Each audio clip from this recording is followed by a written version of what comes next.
안녕하세요. 정말 감사합니다. 주나임 교회가 왜 하나님이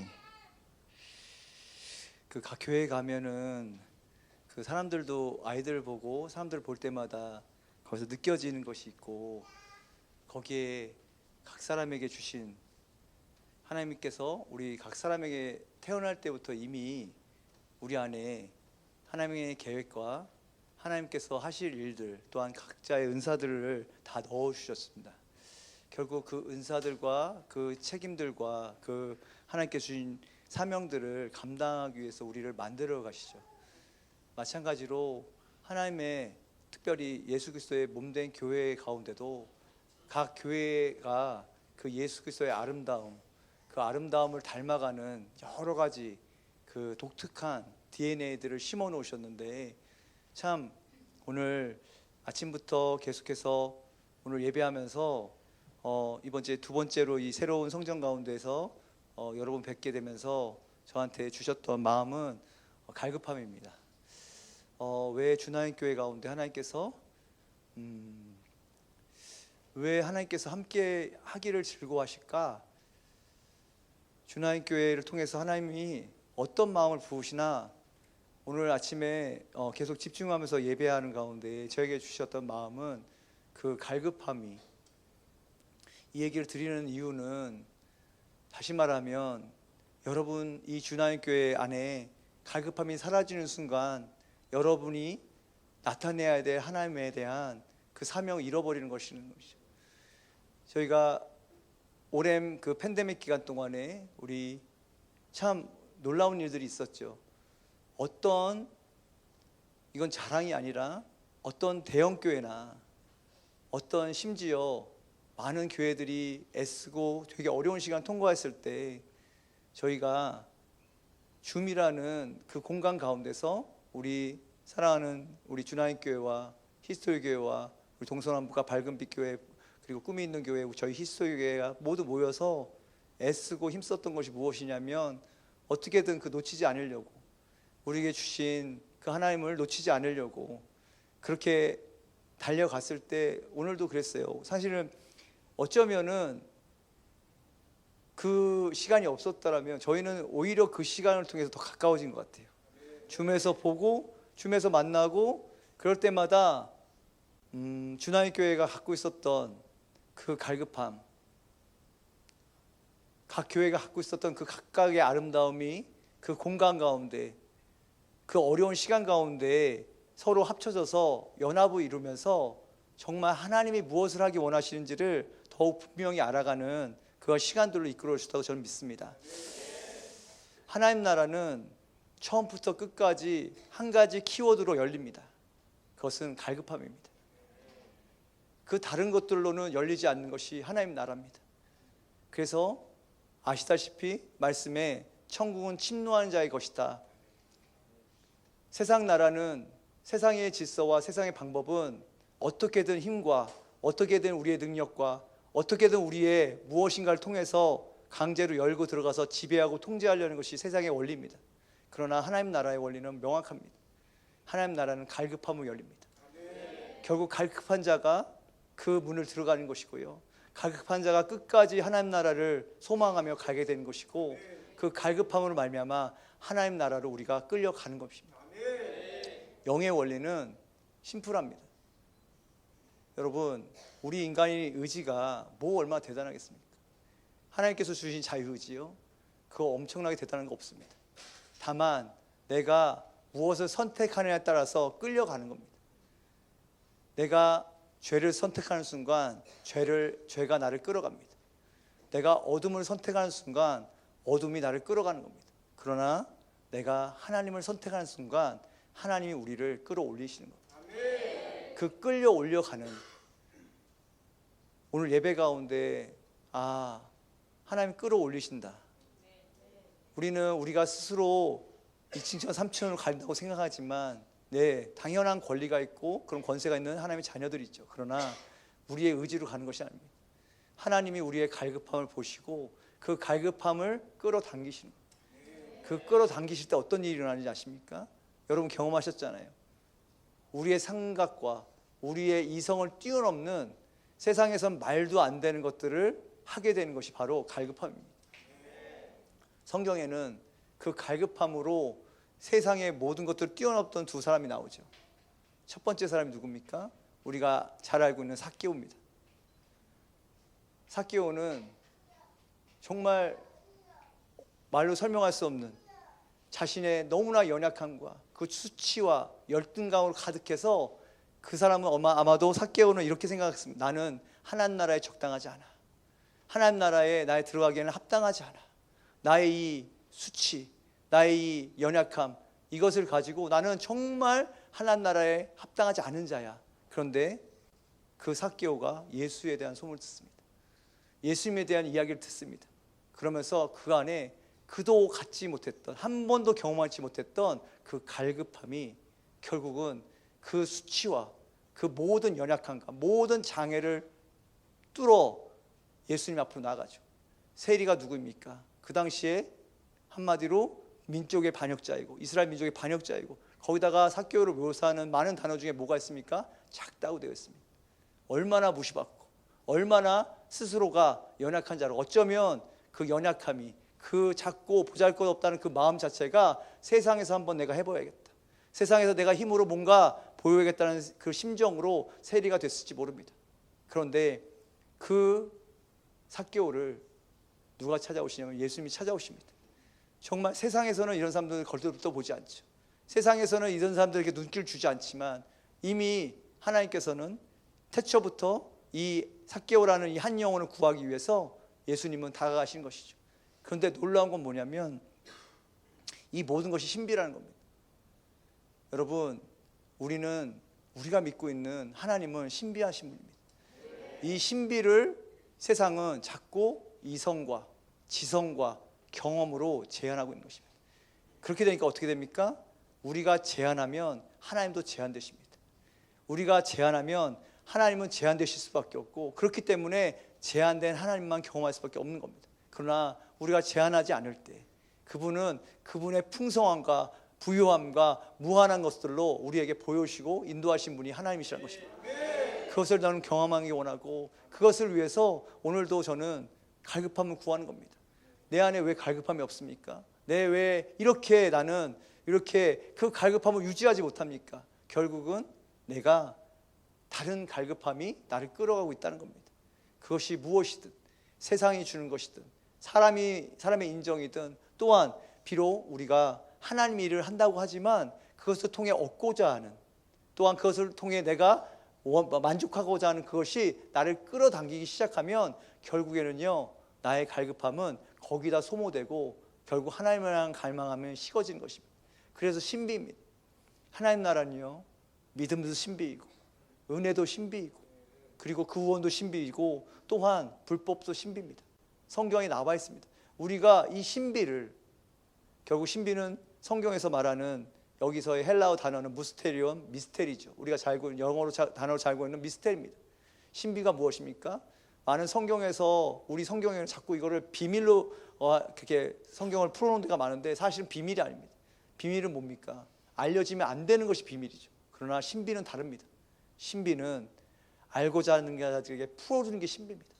더 알고자 싶은 마음이 생기고 그것이 갈급함이고, 그 신비를 맛본 자들은 멈출 수가 없는 겁니다.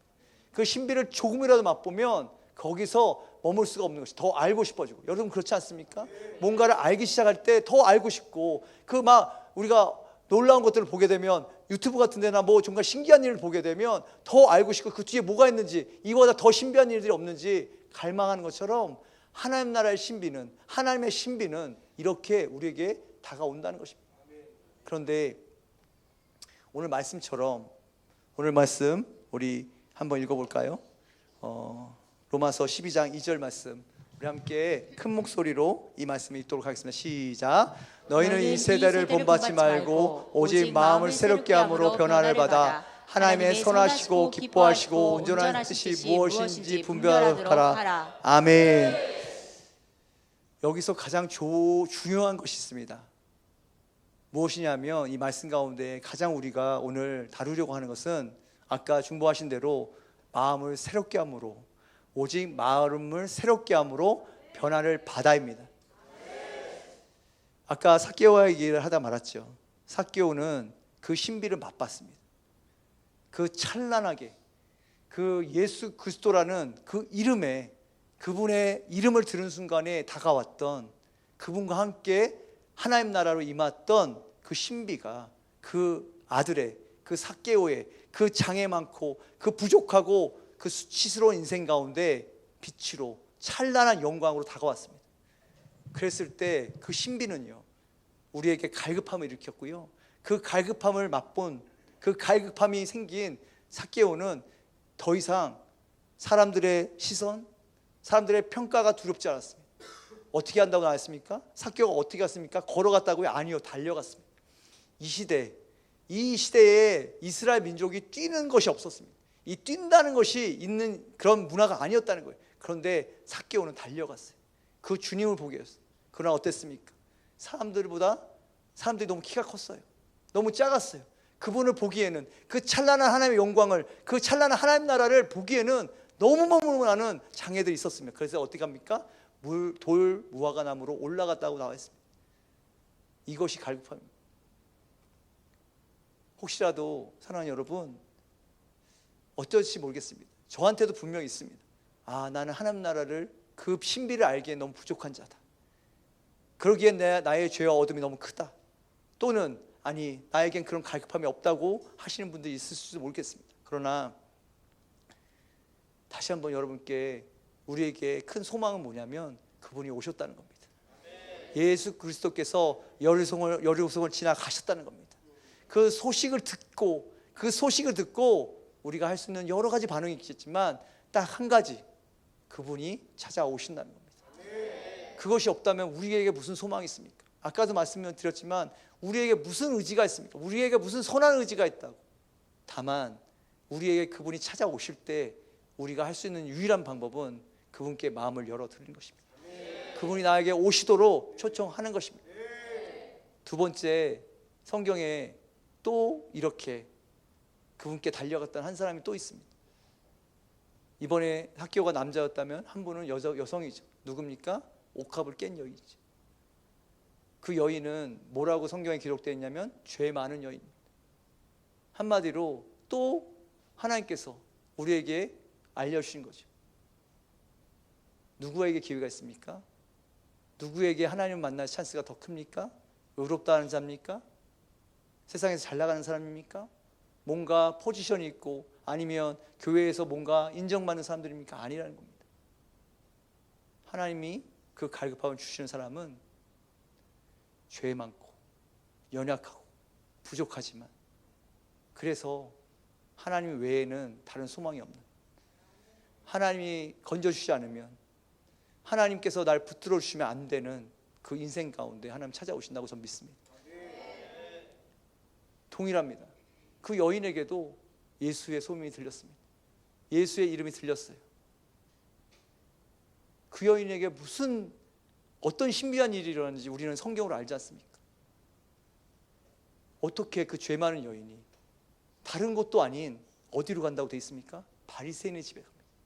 여인이, 그 당시에 여자가 그냥 죄가 없더라도 가기 힘든 그 유대인 남자들이 모이는 그 집회에 달려갑니다.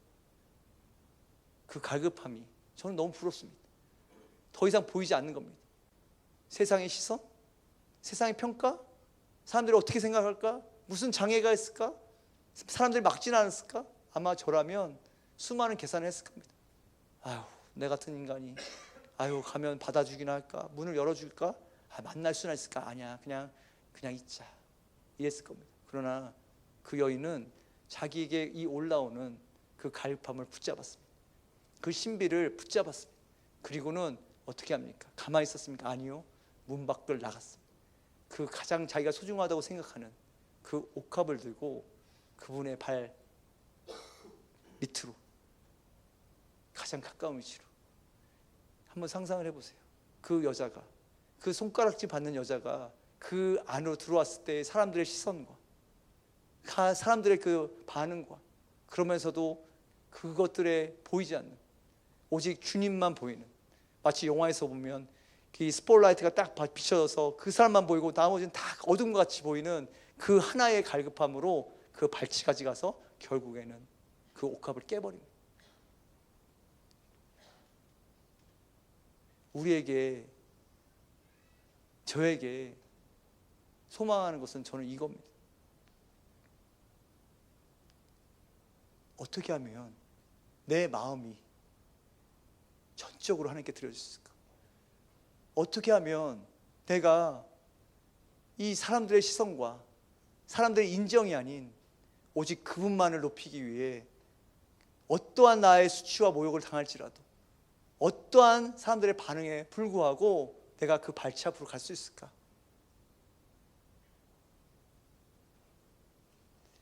그런 교회들이 마지막에 하나님의 사명을 감당하게 될 겁니다.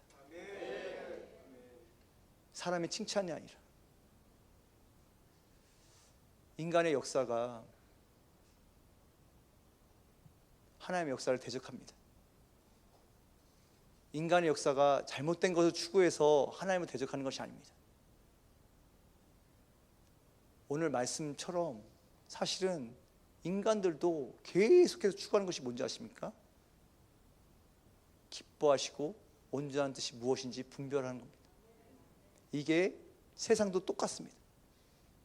하나님 없이 하는 게 문제죠.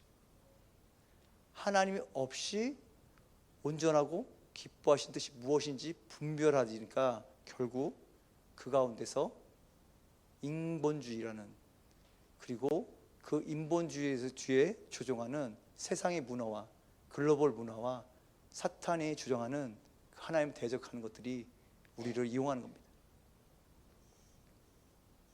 우리도 그렇습니다. 오늘 말씀처럼 이 세대를 본받지 말고 오직 마음을 새롭게 함으로 변화를 받지 않으면, 그 상태에서 우리가 만약에 하나님의 기뻐하시고 온전한 뜻이 무엇인지 분별하도록 하면 할수록 여러분과 저는 미혹됩니다. 왜냐하면 우리의 마음은, 우리는 그렇게 선하지 않기 때문에. 아까도 말씀드렸지만 내 마음이 깨어져 있는 겁니다. 내 마음이 하나님의 생각을 담기에는 무너져 있는 겁니다. 예수님께서 광야에서 시험을 받으시고 첫 번째 가신 곳이 어디입니까? 갈릴리 회당입니다. 갈릴리 회당에서 그분께서 성경을 받으시고 이사야를 피시죠. 주의 성령이 내게 임하셨으니. 그러면서 이분의 하실 사역에 대한 선포를 하십니다. 이 이사야 말씀, 봉해졌던 그 말씀을 여시면서 하시겠다는 것이 무엇입니까? 결국 이 마음을 새롭게 하시겠다. 근데 거기에 대한 예수 그리스도의 목적은, 예수님의 목적은 분명했다는 겁니다. 내가 어떻게 마음을 새롭게 할 것인가? 그래서 어떻게 이 세대를 본받지 않게 할까? 그래서 어떻게 내 아버지, 우리 하나님의 기뻐하시고 온전한 뜻을 분별하도록 할 수 있을지를 이미 예수님은 그 복음 안에 우리에게 준비하셨다는 겁니다. 오늘 이 시간 가운데 다른 무엇보다도 하나님이 정말 원하시는 것이 무엇인지 아십니까? 우리의 마음의 회복입니다. 많은 시간 동안 우리 교회는 영적 전쟁에 대한 많은 가르침과 티칭이 있었습니다. 그래서 뭐 하늘의 영역, 뭐 이층천의 영역, 막 이런 얘기들 많이 들으셨잖아요. 그런데 실제로 영적 전쟁이 어디서 치열합니까? 결국은 마음입니다. 결국 마음의 전쟁이라는 거예요. 이것을 교회가 지금 깨닫기 시작했습니다. 그럼 어떻게 마음을 지키고 어떻게 마음에서 승리를 할 것인가? 사실은 예수님께서 이미 말씀 가운데 준비하고 계획해 놓으셨다는 거예요. 예수님이 말씀을 펴서서 뭐라고 하십니까? 먼저 하신 게 뭡니까? 포로된 자를 자유케 하신다. 포로된 자를 자유케 하신다. 할렐루야. 뭡니까? 이 시대에 얼마나 많이 포로되었습니까? 사랑하는 여러분, 우리가 혼이라고 말할 때는요, 지정의라고 다 이거는 보통 우리가 분류하는, 보통 교계에서 설명하는 겁니다. 지정의 겁니다. 생각, 감정, 의지입니다. 그런데 우리가 착각하는 게 있습니다. 뭐냐면 우리가 예수님을 믿고 나면, 예수 그리스도를 영접하고 나면 이 혼은 자동적으로 구원받았다. 아닙니다. 여러분과 제가 아시다시피 생각은 뭐에 묶였습니까? 어둠의 생각에 묶여 있습니다. 감정은 어떻게 됐습니까? 상처난 감정에 깨어져 있습니다. 의지는 어떻게 했습니까? 포로된 상태로 묶여 있다는 겁니다. 이 혼이 구원받지 않고는, 혼이 자유케 되지 않고는 결국은요, 우리가 조금 어떤 집회나 컨퍼런스나 뭔가 기름 부심 예배 가운데 뭔가 되는 것 같지만 계속해서 변하지 않는, 여러분 그런 고민 있지 않습니까? 왜 이렇게 난 안 변할까? 왜 이렇게 성장되지 않을까? 다 원인이 뭡니까? 이 혼의 영역이 아직 구원이 이루어지지 않고 있는 겁니다. 그래서 예수님께서 말씀하신 겁니다. 내가 포로된 것들을 자유케 하시겠다. 아멘. 여러분, 여러분의 포로된 것이 무엇인지를 하나님께서 알려주기 원하세요. 우리의 상황들 가운데서요, 계속 말씀하십니다. 보여주신다는 거예요. 어떤 사람들은 이 포로된 건 뭐냐면 스스로 끊어낼 수 없는 상태입니다. 내가 이것에만 묶이면, 내가 정말 그 분노에 묶이면, 내가 어떤 중독에 묶이면 내 스스로는 빠져나갈 수 없는 상태가 바로 포로된 겁니다. 그러나 예수님께서 오늘 말씀하신 겁니다. 내가 그것을 자유케 하겠다. 마치 이런 겁니다. 적국의 포로가 되었는데 어느 날 그 문이 열리고 해방이다 외치는 겁니다. 이제는 너희가 더 이상 나의 포로가 아니라 이제 너는 해방되었다 라는 일이 일어난 겁니다. 그 일들을 하러 예수님이 오셨다는 겁니다. 두 번째 뭡니까? 눈이 먼 자를 보게 하신다. 눈 먼 자를 보게 하신다. 많은 교회들이 하나님의 일을 합니다. 많은 하나님의 사람들이 하나님의 일을 감당하죠. 그런데 어떤 경우에는요, 정말 말도 안 되는 일을 할 때가 있습니다. 마지막 때가 될수록 성경은 이렇게 기록합니다. 예수님 당시에도 하나님의 일을 한다면서 선지자들을 잡아 죽이는, 그 사람들 믿었다는 거예요. 믿었다는 겁니다. 정말 내가 하나님을 위해서 이 일을 한다고 믿었다는 겁니다. 그게 눈먼 상태입니다. 바리새인들과 서기관들을 가장 책망하시는 예수님의 말씀이 무엇입니까? 이 맹인된 인자들아, 이 맹인된 자들아, 이렇게 말씀하십니다. 우리 안에도 이런 눈먼 영역이 있다는 겁니다. 내 스스로는 하나님의 일을 한다, 하나님의 뜻을 따르고 있다고 하지만 보면 사실은 이런 눈먼 자와 같이 전혀 하나님의 뜻과 맞지 않는, 하나님의 뜻을 따르지 않고 있는 영역이 있음에도 불구하고 내 스스로 그렇게 믿고 있는 영역이 있다는 겁니다. 그런 자들에게 예수님이 강력하게 말씀하시죠. 뭐라고 말씀하십니까? 이 맹인된 자들아, 너희가 맹인이었다면 죄가 없으려니와 네가 본다고 하니 네 죄가 그대로 있느니라. 그래서 공동체가 중요합니다. 마지막 때가 될수록 공동체가 중요합니다. 왜냐하면 사람들이 다 자기 소견에 옳은 대로 할 것이기 때문에 마지막 때 미혹이 판칠 것입니다. 예수님께서 다른 거 경고하지 않으셨습니다. 미혹을 주의하라. 마지막 때 왜 미혹됩니까? 눈이 멀었기 때문입니다. 마지막 때에 그 환난과 그 핍박과 그 고난은요, 어떤 이렇게 연착륙이 아닙니다. 갑자기 급박하게 일어날 겁니다. 그러나 그렇기 때문에 준비하지 되지 않은 교회들, 마음을 지금부터 준비하며 하나님 앞에 그 갈급함으로 나아가지 않는 자들은요, 어떻게 되겠습니까? 여러분, 예전에 우리 시리아에 있던 선교사님이 전쟁이 터지면서 갑자기 이제 나오려고 그러니까 너무너무 뭘 갖고 나와야지. 그래서 원래는 선교사들이 이제 매뉴얼 가운데 이제 전쟁이나 재난이 왔을 때 들고 나가는 가방이 있습니다. 챙겨놓은 겁니다. 달러하고 가장 중요한 것들만 모아놓은 가방이 있어요. 왜냐하면 모든 사고가 났을 때, 사건이 났을 때 허둥지둥 그런 뉴스 많이 나잖아요. 뭐 중요한 거 찾으러 갔다가 죽고, 뭐 배에 빠졌는데 뭐 자기가 소중한 거 찾다가 물에 휩쓸려가고 이런 일들이 많은 것처럼 똑같습니다. 그래서 선교사들은 이런 상황이 딱 터졌을 때 들고 나가는 가방 하나를 만들어 놓으라고 그러는데, 이 선교사님이 그런 것들을 들어본 적이 없는 거죠. 그래서 뭘 갖고 나온지 아십니까? 밥통을 갖고 나왔다. 그 시리아 나올 때 밥통을 들고 나와서 밥이 중요하냐 막 내가 그랬는데, 밥이 중요하죠. 이럴 수 있다는 겁니다. 무슨 얘기인지 아시겠습니까? 미혹된다는 거예요.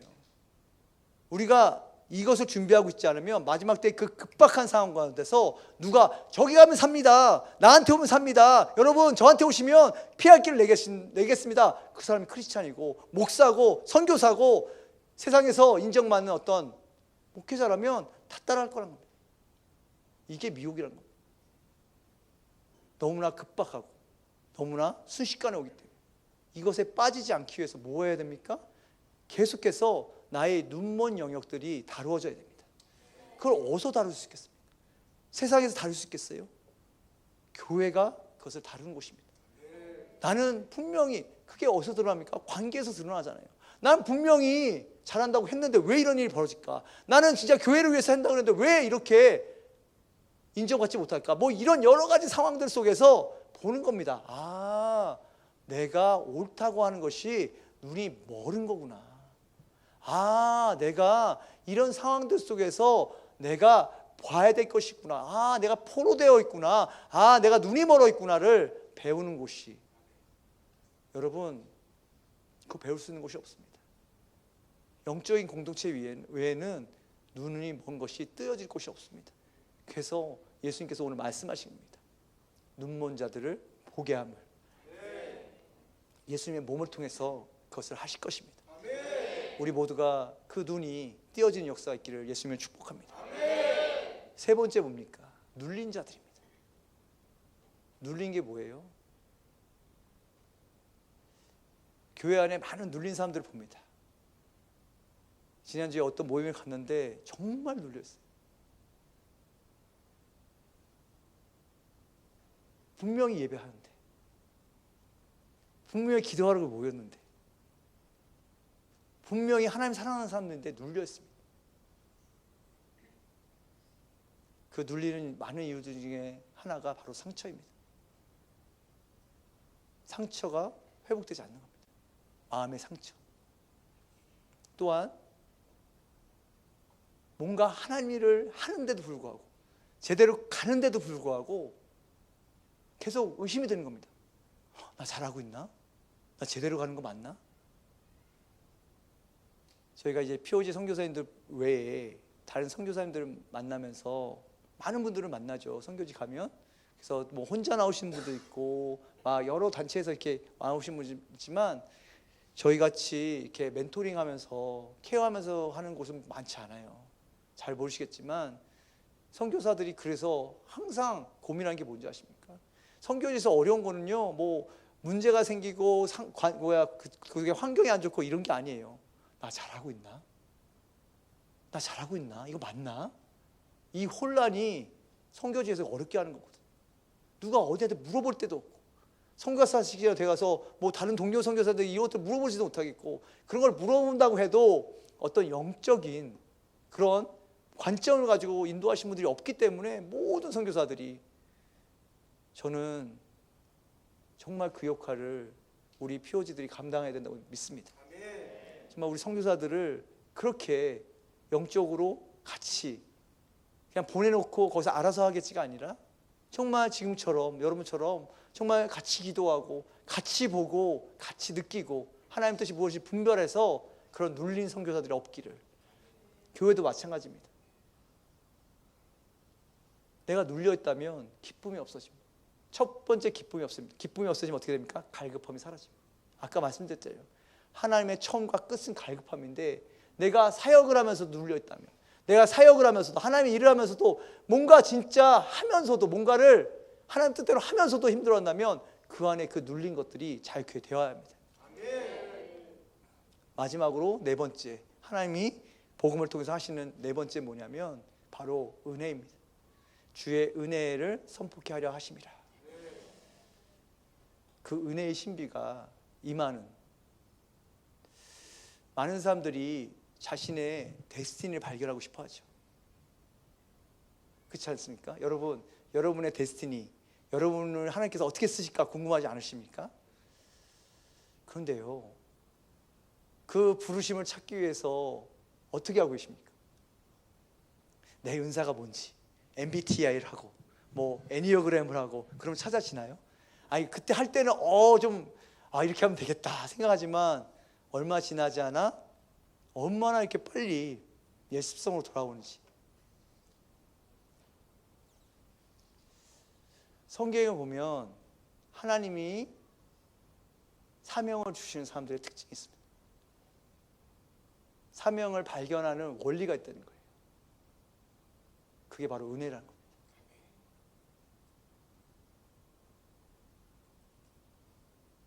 이사야가 언제 사명을 받습니까? 이사야가 이렇게 말하죠. 내 입술은 부정한 자입니다. 그랬을 때 천사가 스스로 그 부정함을 제거하고 여호와께서 이렇게 말씀하시죠. 하나님께서 누가 나를 위해서 갈고 할 때 이사야가 내가 여기 있습니다. 그 입술에 부정함이 제하였다. 그 은혜가 임하자 뭐가 임합니까? 사명이 임하는 겁니다. 다윗은 어떻습니까? 다윗이 언제 그 다음 사명을 발견합니까? 밧세바와 간음했을 때. 여러분 시편 50편 기억하십니까? 그 처절한 그 죄와 어둠 가운데서 다윗은 어디로 끌려가기 원했습니까? 죄의 어둠을 끌려갑니까? 아니요. 하나님이 다시 나를 끌어올리시길 기다립니다. 그 시편이 그 내용 아닙니까? 나를 끌어올려 주십시오. 나를 끌어당겨 주십시오. 당신 앞으로 나를 끌어당겨 주십시오. 내가 감히 당신께 갈 수 없지만 그러나 내가 당신께 나아갈 때 당신이 나를 끌어당겨 주십시오. 그래서 그때 주님이 끌어당겨 주시죠. 그때 다윗의 고백이 무엇입니까? 내게 정한 마음을 창조하시고 회복하시면 내가 죄인들에게 주의 도를 가르치리라. 은혜입니다. 어느 사람에게 은혜가 임합니까? 아까도 말씀드렸잖아요. 나의 죄인됨이 깨달아진, 도저히 나의 이 죄와 어둠이 은혜가 아니면 해결될 수 없는, 그래서 주님밖에 없이 주님 아니면 안 되는 사람들이 나아갔을 때 그때 사명이 부어지는 겁니다. 결국 그 회개의 용서의 은혜를 경험한 자들이 결국 용서의 은혜를 경험해야 우리의 진짜 사명이 풀어진 겁니다. 베드로도 마찬가지였죠. 얼마나 철저하게 실패했습니까? 그렇게 자신 있게, 그렇게 당당하게. 아니요, 베드로는 진짜 마음이 그랬어요. 정말 거기까지 가고 싶었어요. 죽기까지, 내가 죽을지언정 주를 떠나지 않겠다는 마음이 진짜였다는 거죠. 그러나 그 깨어짐을 통해서 그 의지 내 거 아니었구나. 결국 나 주가 없으면 나 그 의지 아무것도 없이 그냥 이렇게 깨어지고 망가질 수밖에 없는 인간이 나였구나. 그랬을 때 우리 사랑하는 예수님이 어떻게 하십니까? 내 양을 치라시죠. 그 용서를 경험했을 때 결국에는요, 우리의 사명이 주어지는 가장 빠른 길은 회개와 은혜입니다. 회개와 용서의 은혜를 경험한 자들이 결국 하나님의 최종 데스티니를 경험하는 겁니다. 오늘 이 말씀 많은 분들이 설교하시고 하지만 저는 그렇게 믿습니다. 마음을 새롭게 하는 것이 무엇인가? 여기에는 우리가 마음을 새롭게 하는 것이 아닙니다. 오직 마음을 새롭게 함을 받아입니다. 받는 겁니다. 내 스스로 뭘 바꾸는 것이 아니라 그분께서 오셔야 되는 겁니다. 그분이 나를 끌어당겨 주셔야 됩니다. 그 찬란한 하나님 나라 가운데 우리를 끌어당겨 주셔서 그분의 신비를 맛본 자들, 그분들에게 이 하나님의 선하시고 기뻐하시고 온전한 뜻이 분별되는 것입니다. 이 시대를 주도하고 있는 문화가 바로 포스트 모더니즘입니다. 이 단어를 듣는 순간에 머리가 좀 복잡해지시죠. 또 이상한 단어가 나오고 뭐 많이 듣긴 했지만 사실 이게 되게 중요한 거거든요. 사람들이 요즘에는요 알아도 대충 합니다. 그 상무님 맨날 얘기하신 거 있잖아요. 대충 알지 마라, 대충 하지 마라. 근데 우리가요, 왜냐하면 우리가 받고 소화할 수 있는 건 너무 작은데 너무 많은 게 지금 틀어 들어오니까 대충 할 수밖에 없는 거예요. 대충 듣고 대충. 그래서 뭘 알려고 할 때 이런 거 여러분만 그러십니까? 저도 그렇고 저만 그럽니까? 여러분 뭐가 어려운 단어 나올 때 순간 그냥 마음이 다치고 나중에 네이버에 물어봐야지 이러지 않습니까? 다 있으니까 굳이 내가 지금 안 들어도 그 정도는 내가 찾아보면 다 있지 이러면서 찾아보지 않죠. 그러니까 어떻게 합니까? 계속 얕은 수준으로 아는 상태로 아는 것 같이 있는 겁니다. 근데 이게 뭐 포스트 모더니즘이고 세상 문화고 이건 몰라도 되는데 하나님 말씀도 그렇지 않냐는 겁니다. 하나님 말씀도 그러고 있지 않냐는 겁니다. 내가 설교 들었지 그거. 내가 알지. 그게 포스트 모더니즘의 핵심입니다. 깨달음이 구원이다. 아는 게 구원이다. 내가 알아. 안다는 겁니다. 그래서 정말 이 시대 목회가 되게 어렵습니다. 유튜브만 키면 수많은 설교들이 나오고 수많은 좋은 말씀이 나오고 수많은 것들로 다 조언을 받는데 들을 때 아하 깨달았다 알았다 하는데 실제로 변화가 없습니다. 아는 것만으로 잠깐 혼을 충족시켰다가 실제로 삶에서 대가를 요구할 때는 안 하는 겁니다. 그러니까 막 우리가 여기 계신 분들 세상 분들이나 뭐 같은 교회 안에서 만나볼 때 이런 얘기 많이 듣지. 또 아는 얘기. 또 아는 그런데 사냔 말입니다. 그대로 살고 있냔 말입니다. 그 증거가 보이냔 말입니다. 그것에 대한 대가를 지불하지 않고 계속해서 새로운 것, 새로운 깨달음, 새로운 가르침을 쫓아다닌단 말입니다. 성경에 기록되어 있습니다. 그게 뭐라고 나 있습니까? 계속해서 배우나 항상 배우나 진리에 이르지 못한다. 그게 마지막 때의 상태라는 겁니다. 제가 시드니에서 훈련을 보다 보면 너무 가슴 아픈 일이 뭐냐면요, 어떻게 모든 훈련 가운데 사람들이 똑같아. 이해되십니까? 무슨 재정 훈련이든 성경 훈련이든 기도 훈련이든 시드니에서 어떤 연합 집회 같은 거 하면 오는 사람들이 똑같다는 거예요. 뭐예요? 계속 배우러 다니는데 열매가 없어요. 이게 마지막 때의 어떤 징조라는 겁니다. 그게 포스트 모더니즘입니다. 계속해서 배우고 하지만 깨달음의 알미이기 때문에 실제로 삶으로 살아내는 것에서는 너무 약하다는 겁니다. 이 배경이 뭐였습니까? 왜 이 포스트 모더니즘이 왔습니까? 결국은 이 종교의 타락입니다. 중세시대의 그 종교가 타락을 보면서 인간들이 인간의 힘으로 아까 말했던 기뻐하시고 온전한 뜻이 무엇인가, 이 중세 교회의 타락으로 말미암은 이 시대의 죄와 어둠과 무지와 가난의 문제를 어떻게 해결할 것인가가 인간의 머리에서 나온 결론이 뭐였습니까? 이 종교가 세계를 망쳤다.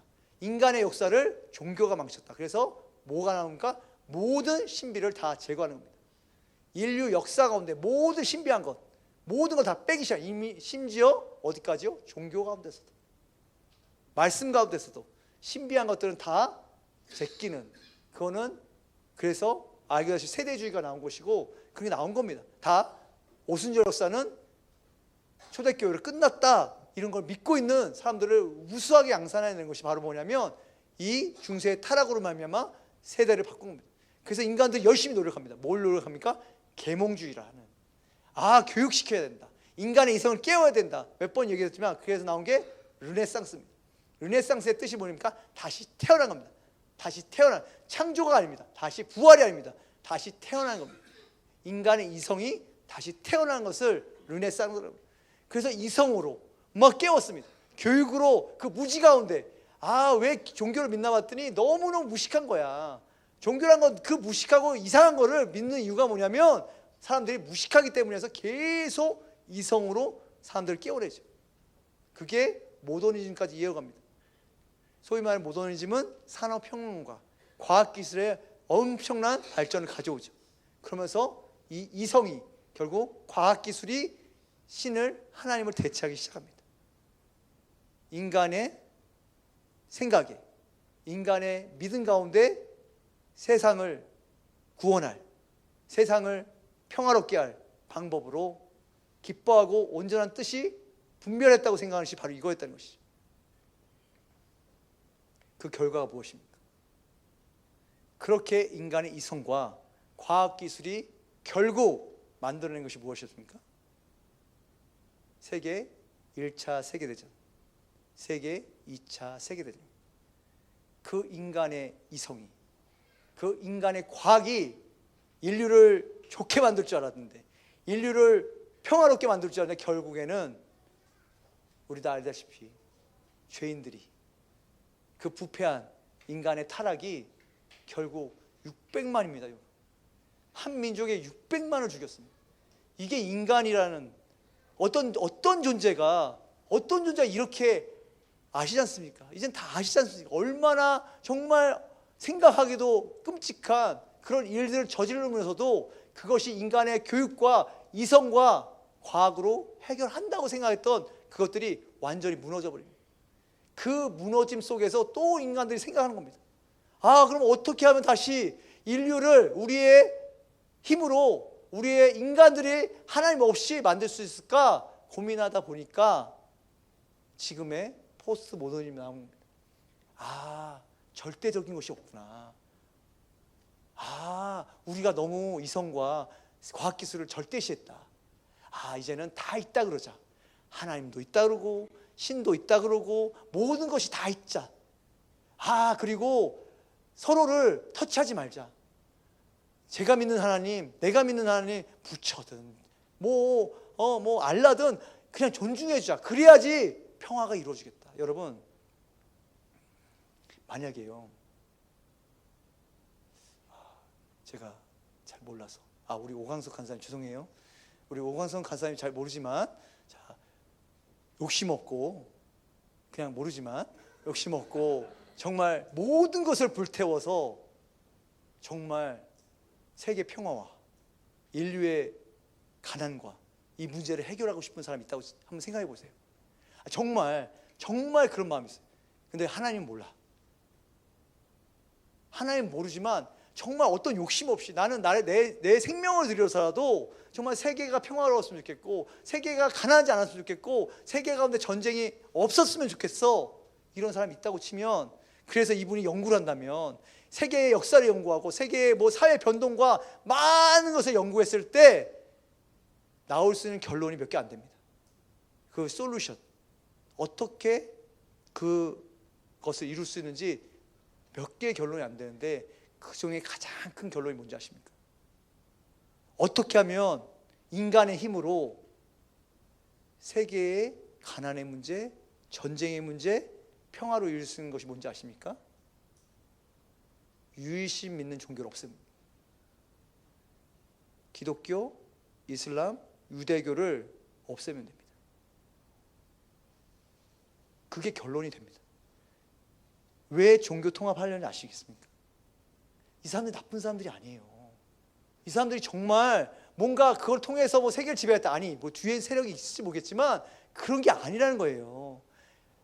연구해 봤더니 왜 이렇게 가난과 전쟁의 문제가 끊이지 않을까? 인간의 이성으로 하나님 없이 기뻐하시고 온전한 뜻을 찾으려고 하다 보니까 결론은 종교를 통합하면 되겠다. 지금 대세는요, 사실은요, 힌두입니다. 세상 문화의 모든, 소위 말하는 우리가 말하는 헐리우드부터 시작해서 모든 엔터테인먼트와 세상의 문화의 컨텐츠를 지배하는 모든 사람들의 갖고 있는 종교는요, 뉴에이지고요. 뉴에이지 뒤에는 힌두입니다. 결국은 거기로 갑니다. 이 문화 가운데 우리가 있는 겁니다. 이 문화 가운데서 우리 교회도 어떻게 합니까? 자꾸 하나님 없이, 아까 말했던 하나님을 향한 마음의 회복이 없이 머리로, 이성으로, 그리고 자신의 뜻으로 하나님의 기뻐하시고 온전한 뜻을 분별하면서 가니까 교회가 힘을 잃어가는 거예요. 교회가 하나님의 뜻을 행하는 것이 아니라 아까 말했던 눈먼 인도자와 같이, 눈먼 자들과 같이 전혀 엉뚱한 일을 하면서도 뭐라고 합니까? 하나님의 뜻을 한다. 그런 교회와 우리를 향해서 하나님 말씀하신 겁니다. 너희가 차라리 맹인이었다면 죄가 없으려니와. 사랑하는 여러분, 저희가 지금 들어가 있는 시대입니다. 그리고 이 세대를 본받지 말아야 될 그 오늘 말씀 가운데 첫 번째가 이미 우리 안에 이것이 팽배해 있습니다. 그런 가운데 오늘 저는 예배 가운데 주나님교회에 부어지는 갈급함을 맛봤습니다. 그냥 말씀드린 거 아닙니다. 내가 우는데요, 내가 주님께 그랬어요. 내가 왜 울죠? 내가 왜 울까요? 갈급함이구나. 우리 교회, 우리 사랑하는 주나님교회에 부으시는 갈급함이구나. 너무 감사했습니다. 제가 다시 히스토리 돌아가기 전에, 호주 돌아가기 전에 저 설교해야 하는데 주님 이러시면 안 되잖아요 그랬습니다. 그냥 통곡하고 울 뻔했습니다. 솔직히 이유도 없이. 근데 알았어요. 갈급함이구나. 오늘 손정희 선생님 저하고 저 데리러 와주셨는데 그때도 결국 제가 딱 한 단어 붙잡았습니다. 갈급함. 오늘 준비한 설교 아닙니다. 사실 분별력이잖아요. 근데 갈급함입니다. 그렇구나. 결국 갈급하면 그렇지, 내가 주님의 마음 알면 그렇지, 그게 분별력이지. 내가 뭘 안다고 분별한다고. 여러분도 그러지 않습니까? 내가 하나님 뜻이라고 그렇게 하면은 꼭 하나님 뜻이 아닌 경우, 어떻게 이렇게 정확하게 틀리는지, 저 대충 맞는 것 같다고. 그런데 내가 아닌 것 같아서 그냥 포기하고 있으면 어떻게 그렇게 하나님 뜻인지. 그래서 오늘도 다시 한번 이 세대 가운데 이 말씀으로 여러분 위로하고 함께 달려가기로 합니다. 이 세대를 본받지 마시고 오직 마음을 새롭게 함으로 변화를 받아 하나님의 기뻐하시고 온전한 뜻이 무엇인지 분별하도록 하라. 사랑하는 여러분, 다시 한번 저와 여러분이 이 갈급함 없는 예배, 갈급함 없는 기도, 갈급함 없는 말씀이 아니라 주님, 제게 한 말씀이라도 주시면 저 그렇게 살게요. 한 말씀 말씀하시면 제가 그것을 향해 달려갈게요. 예배팀 나와주시고요. 하나님, 정말 그 말씀 아니면 나 죽어요. 하나님, 기도 가운데 나에게 그 갈급함 부어주지 않으면 저는 메말라 죽어요. 하나님, 이 마지막 때 가운데 하나님, 내가 무엇으로 길을 찾습니까? 내가 무엇으로 분별합니까? 내가 어떻게 마지막 때 주님의 신부로, 하나님, 내가 주님 오실 때 이 땅에 환난을 통과하며 맞고 싶지 않습니다. 나는 주님의 신부로 정말 기꺼이 삭개오와 그 옥합을 깬 여인처럼 정말 그렇게 내가 감당하겠습니다. 내가 닥쳐받는 고난이 아니라 내가 스스로 그 고난 가운데 나를 던져놓겠습니다. 그렇게 침노하기 원합니다. 나 부족하지만, 연약하지만 내 능력으로, 내 힘으로는 그것이 안 나옵니다. 나는 피하고 싶고 두렵고 떨리지만 주님, 내게 갈급함 주신다면, 하나님 내게 그 갈급함의 신비만 맛보게 하신다면 나도 삭개오처럼 돌무화과나무에 올라가고 싶고, 나도 그 옥합을 깬 여인처럼 내 모든 것 드려서 당신의 다시 오심을 예배하고 싶습니다. 하나님, 나에게 그 갈급함이 아니면 죽습니다. 나 그 갈급함 없으면 이 모든 것은 다 종교행위고 그냥 하나님, 정말 나를 위한, 나의 만족을 위한 예배와 기도와 말씀일 수밖에 없습니다. 하나님, 다시 한번 우리를 살려주십시오. 이 땅을 살려주시고 하나님의 교회를 살려주시고 하나님, 이 열방을 살려주십시오. 하나님, 나에게 그 갈급함 부셔서 아버지, 내가 하나님의 마음으로 기도하는 그 기도 하나가 하나님의 열방 가운데 전해지게 하시고, 아버지, 내가 아버지의 자녀들을 위해 기도하는 기도 한마디가 하나님의 마음으로 전해지는 하나님의 그 향한 그 갈급함에서 나오는 진정한 축복이 되게 하여 주십시오. 하나님, 세상이 교회의 축복을 받기 원합니다. 하나님 이 제사장으로서 하나님의 교회가 제사장으로서 축복해야 하는데 무엇을 축복해야 할지도 모르는 이런 저희를 불쌍히 여겨주시옵소서. 아버지 이 세대를 축복하라고, 아버지 열방을 축복하라고 우리를 제사장으로 세우셨는데 주여 우리가 주님의 마음을 몰라 하나님 세상이 원하는 복을 구하고 세상이 원하는 축복을 구하며 그것이 맞다 외쳤던 눈먼 자들이 저희입니다. 다시 한번 하나님 우리의 눈을 열어주셔서 진정한 축복이 무엇인지 알려주시고 하나님 이 세대를 향한 하나님 마음으로 축복하게 하여 주시옵소서. 하나님 끝까지 하나님 나아가 하나님의 축복을 끌어내리고 또한 우리가 하나님께 끌어올려져 하나님 나라의 진보하는 자들로 그런 용사들로 일어나게 하여 주십시오. 다시 한번 오늘 마음씀 기억하시면서 부족하지만 오늘 말씀 가운데 내게 주실 말씀이 있다면 아버지 그 말씀 아버지 지금 우리 성도님들 그 한 말씀 붙잡고 기도하기 원합니다. 아버지 많은 것들을 기도하지 마시고 내게 부딪혀왔던 그 작은 미세한 그 반응에도 아버지 놓치지 마세요. 아버지 그 반응을 붙잡고 내게 어떤 거슬림이나 저항이나 또는 나에게 정말 아버지 어떤 터치가 있었다면 그 말씀 작은 말씀 하나 붙들고 이 시간 주여 한 마음으로 기도하며 나갑니다. 기도합니다. 주여